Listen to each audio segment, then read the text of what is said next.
할렐루야. 예, 오늘 히브리서 10장 8절로 18절 말씀 되겠습니다. 우리 다 같이 한번 인사할게요. 옆 사람 같이 하시고 앞뒤 사람 같이 하실 때 오해도 뵈니까 참 좋습니다. 예, 다시 한번 인사합니다. 정신 맛있게 드셨습니까? 예, 우리 옆 사람에게 다시 한번 위로해 줍니다. 많이 피곤하시죠? 많이 피곤할 거예요. 또 이제 우리가 그 한 살 더 먹느냐고 수고들을 많이 했잖아요. 떡국을 많이 먹는 바람에 더 많이 피곤하게 됐을 거예요. 지금 녹화되고 있나요? 예.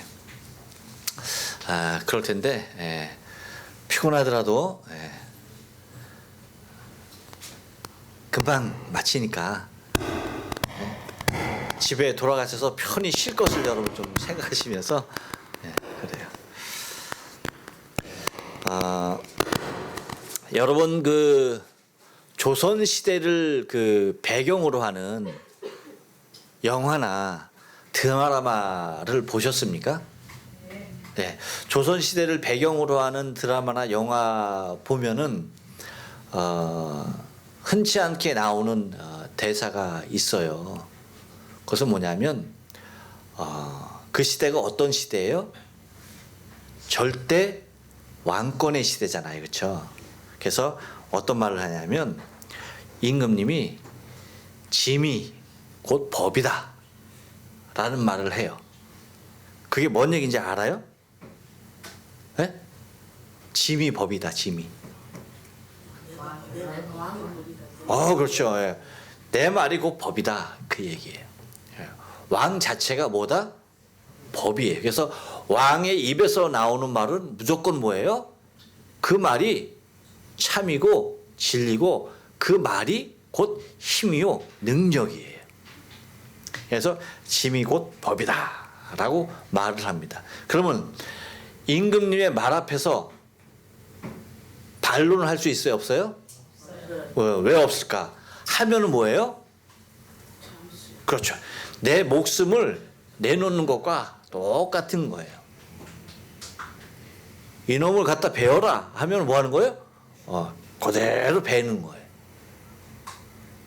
이자에게 상을 주라 하면 뭐 하는 거예요?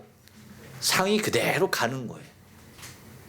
곧 임금님 자체가 법이었던 시대가 왕조 시대. 그렇죠? 왕조 시대라고 그렇게 일컫는 거예요. 만약에 지금 시대에 그러면 지금 시대의 법은 무엇일까 하는 겁니다. 만약에 여러분 지금도 누군가가 나타나서 짐이 법이다 라고 외쳤다라고 합시다. 그러면 그 사람은 누굴까요? 예? 짐이 곧 법이다 하고 떠드는 사람이 있으면 그 사람은 어떤 사람일까? 아유, 바로 아시네요. 옛날 조선시대에는 짐이 법이다 할 사람 딱 한 사람밖에 없었는데 요즘 만약에 짐이 법이다 라고 한다면 그 사람은 뭐야? 여러분 막 이러더라고. 막 손가락 돌리네. 맞아요. 그 사람이거나 또 누굴까요? 한 사람 있을 거예요. 짐이 곧 법이다. 우리나라에는 없죠. 저 위쪽에 김정은 씨가 아마 그렇게 할 거예요. 그래서 거기는 아직도 조선인민주의가 있잖아요. 조선. 아직도 그 조선이라는 말을 써요. 그러니까 곧 김정은이 뭐예요? 곧 법이에요. 그래서 그 앞에서 모두가 떠는 이유가 다른 데 있잖아요. 김정은의 말 한마디는 곧 그대로 다 실행되기 때문이에요. 자, 근데 지금 이 시대에 있어서 짐이 곧 법이다 하면 그것은 맞는 말이에요? 틀린 말이에요? 틀린 말이에요. 근데 그 말이 지금에서야 틀린 말이지 옛날에는 맞았어요? 틀렸어요?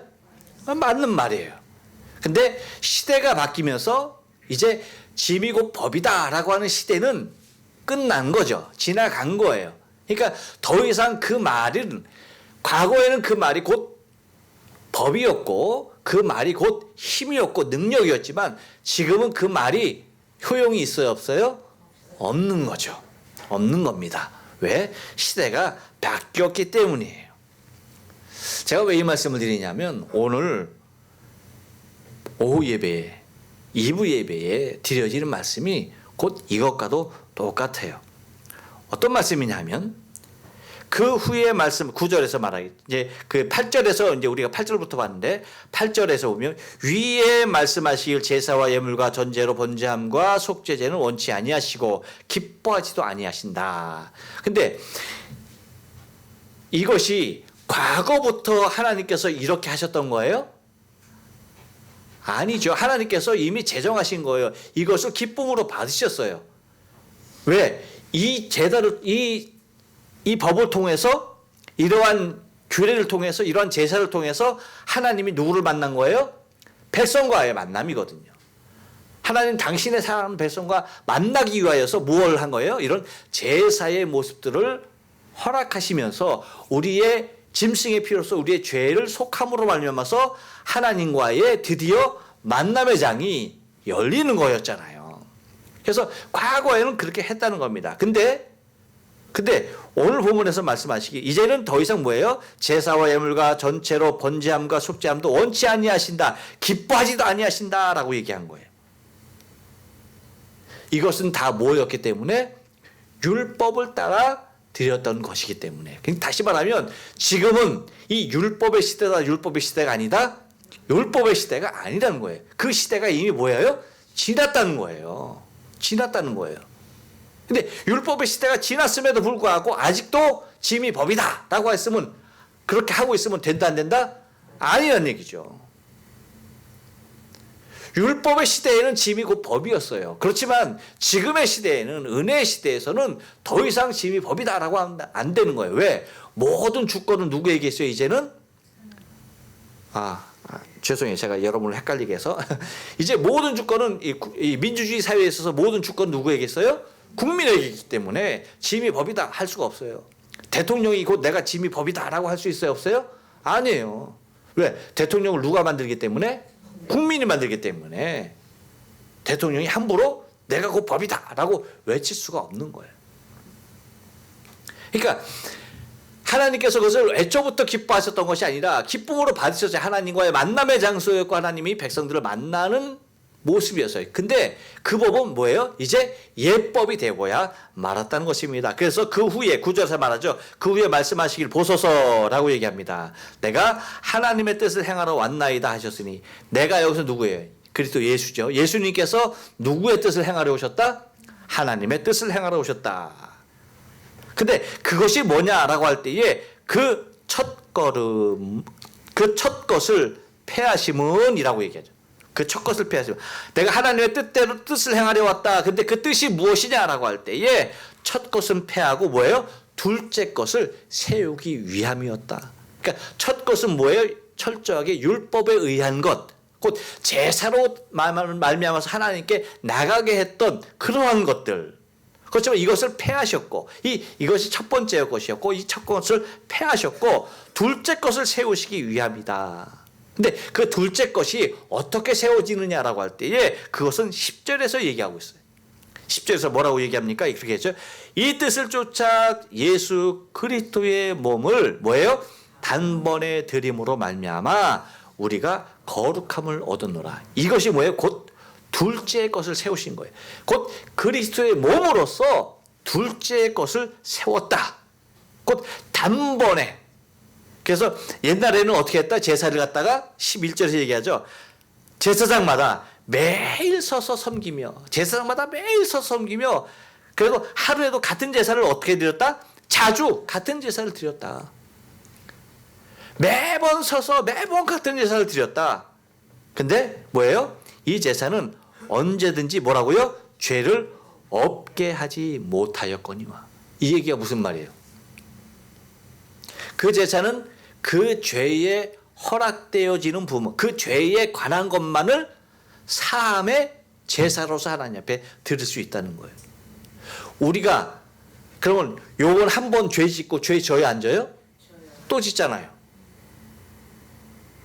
그러면 그 전 것으로 제사 지냈던 것으로 다시 지금의 죄를 사할 수 있다 없다? 없다. 그러기 위해서 지금의 죄를 사하기 위해서 또 어떻게 해야 된다? 또 다른 짐승으로 제사를 드려야 했다는 거야. 그러니까 제사장들이 많이 있었는데 제사장들이 서서 항상 그 제사를 드렸는데 같은 제사를 얼마나 많이 반복해서 드렸는지 모른다는 거예요. 한 번 딱 드리고 만 것이 아니란 얘기예요. 수없이 그 제사를 반복해서 드렸다는 겁니다. 근데 예수께서 당신의 몸으로서 제사한 것은 여러 번이다? 아니죠. 그래서 그것을 뭐예요? 단번에 그리스도께서 10절에서 얘기하는 것이 그거였잖아요.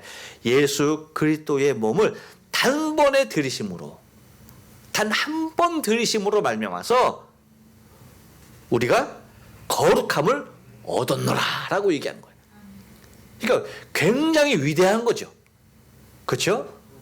짐승의 피로서 계속해서 사하여도 사하지 못할, 그래서 오늘 하시는 말씀이 그 12절의 맨 마지막에 이 제사는 언제든지 죄를 없게 하지 못하거니와 라고 얘기하는 것은 계속적으로 반복되어지는 죄에 대하여서 해결책이 있다 없다? 없다는 거예요. 없다는 겁니다. 그래서 오직 그리스도는 죄를 위하여 한 영원한 제사를 드리고, 영원한 제사를 단 몇 번 드렸다? 한 번. 단 한 제사를, 영원한 제사를 드렸다. 그리고 하나님 우편에 앉으셨다라고 얘기하는 겁니다. 그러니까 우리의 죄를 주님께서 사하신 것은 십자가에서 단 한 번의 죽으심으로 우리의 과거의 죄, 현재의 죄, 미래의 모든 죄까지도 다 뭐 하셨다는 겁니까? 사하셨다는 것입니다.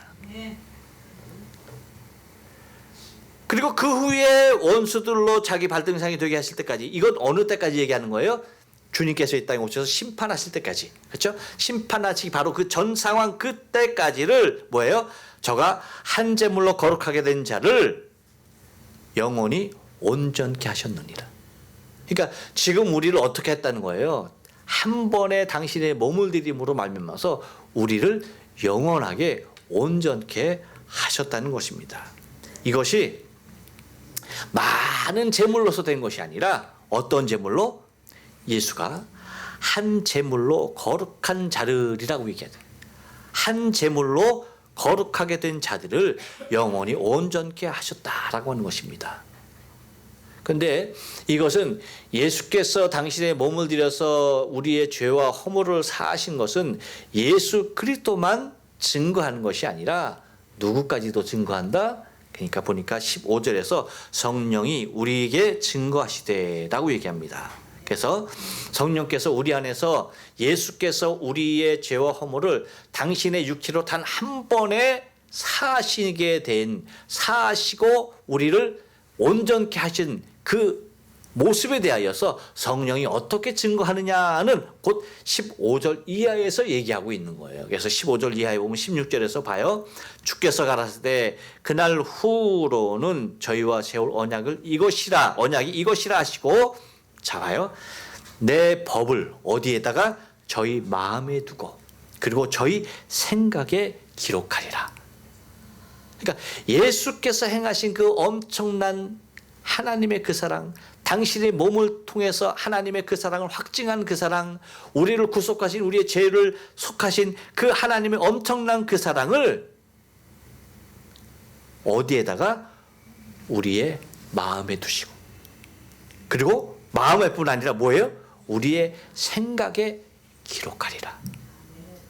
그래서 이것을 갖다가 우리가 24시간 그분의 은혜 가운데 구속함을 받은 그 사실에 대하여 감격하며 살 수 있게끔 뭐 하는 거예요? 성령께서 우리로 하여금 계속 기억나게 하시는 거예요.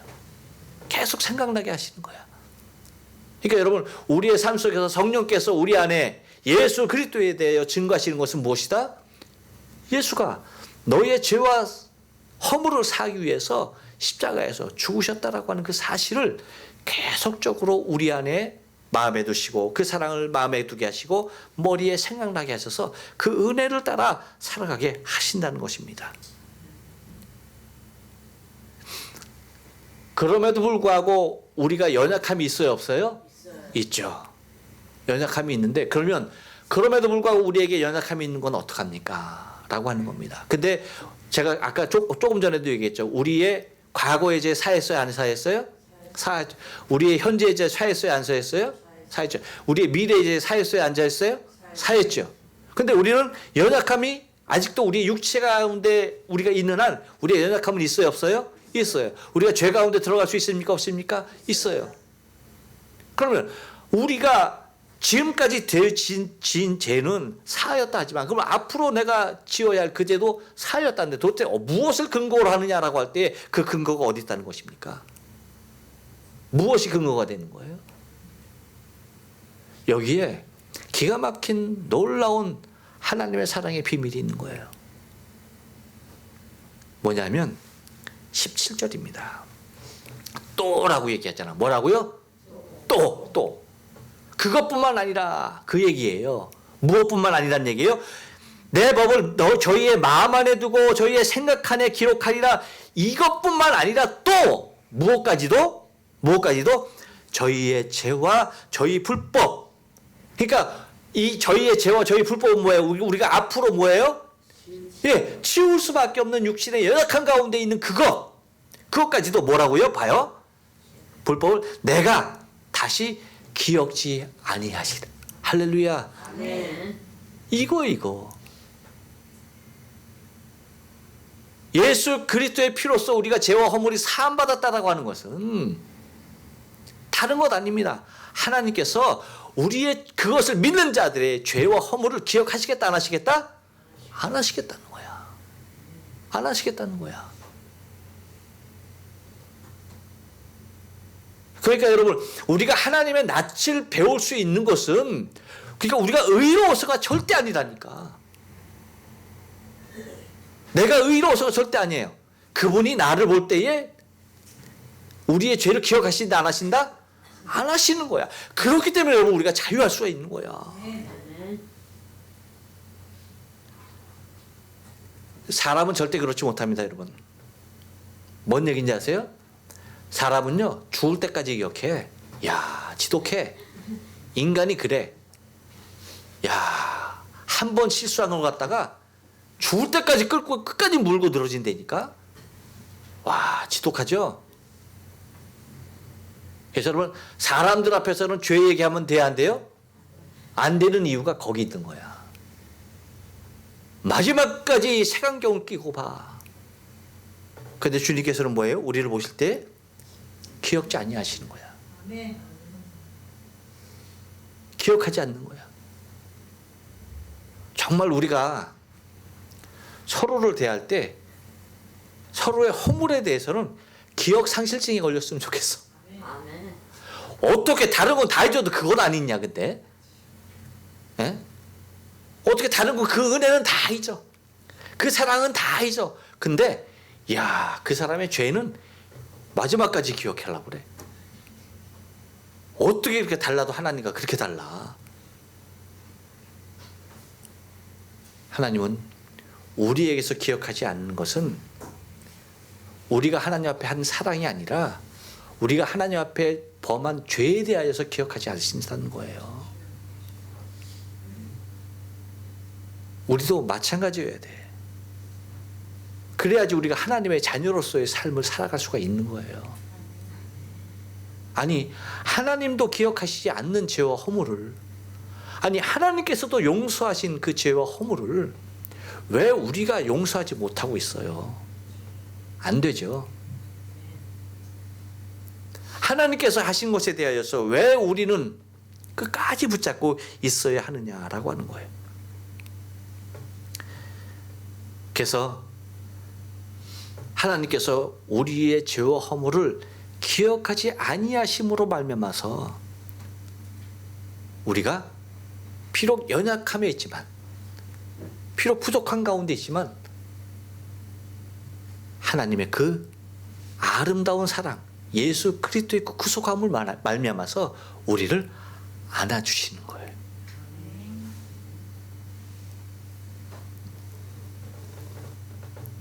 그래서 18절에서 그렇게 얘기하죠. 이것을 사하셨은즉이라고 얘기합니다. 이것이 사하심을 받은 거란 얘기예요. 사하셨은즉 뭐예요? 이제 다시 죄를 위하여 드릴 제사가 있다 없다? 네. 다시 죄를 위하여 드릴 것이 없느니라. 놀라운 일이죠. 그러니까 그리스도께서 두 번 죽으셔야 할 일이 있다 없다? 없다는 거예요. 그 한 번의 십자가의 사건을 통하여서 우리의 과거와 현재와 미래의 모든 죄를 완벽하게 사하시고 그 사하심의 은혜를 성령을 통하여서 우리의 마음에 새기고 우리의 머리에 기억하게 하시고 그뿐만 아니라 하나님께서 당신의 기억을 지우심으로 말미암아서 우리를 하나님의 나라 그 천국으로의 삶을 이끌어 주시는데 다시 그리스도께서 우리의 죄와 허물을 위해서 죽음을 통하여서 사함을 받는 것이 아니라 이미 그 한 번의 제사로 우리의 모든 것을 다 사하시고 우리를 하나님 당신의 자녀 삼으셨다는 사실 여러분 기억하셔야 돼요. 그러므로 우리가 날마다 감사할 것은 우리가 비록 지금도 연약한 가운데 있지만 그 은혜 그 사랑 나를 위해서 한 번 죽으신 그 사랑을 우리는 10년 가운데 간직하면서 주 예수 그리스도와 함께 동행하는 놀라운 신앙의 삶, 우리의 믿음의 삶이 되어야 할 줄로 믿습니다. 기도하십니다.